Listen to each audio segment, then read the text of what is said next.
It is you said 300 the initial pages, the initial document. Let me come to you very quickly. Before I want us to talk about women, the women agenda as we wind up. But tell me this about as part of what Kenya Kwanza were promising about in education.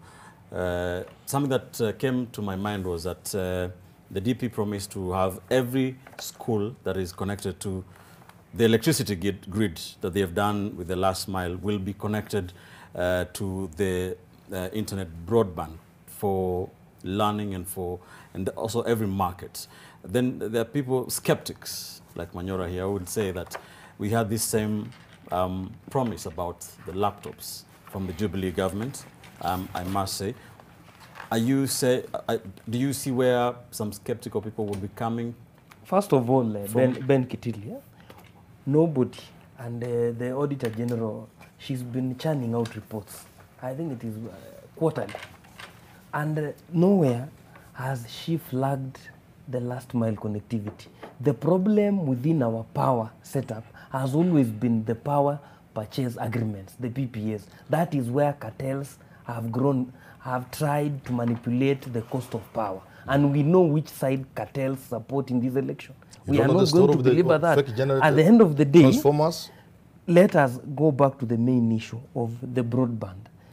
If you walk around estates in this town, what is the largest cost component of supplying internet? It is those poles on which you put internet. If you are going to have a business conjunction or convergence of ideas between internet providers and Kenya Power, those poles can still carry the wires that are used for broadband. At the end of the day, what we want to do is, if we are to move to the next level as a country, there is so much that we can unlock in e-commerce. That is where we are targeting. There are so many youths who are employed to doing online writing. If internet was to go to each place, it will help us. Secondly, and maybe the last point on this whole area of why we need connectivity, is there is so much potential that is underutilized in terms of ICT and the growth in that area. You have seen how many things Kenyans can do with proper internet. So I think what we are trying to address in that internet and broadband issue is the issue of trying to create more avenues.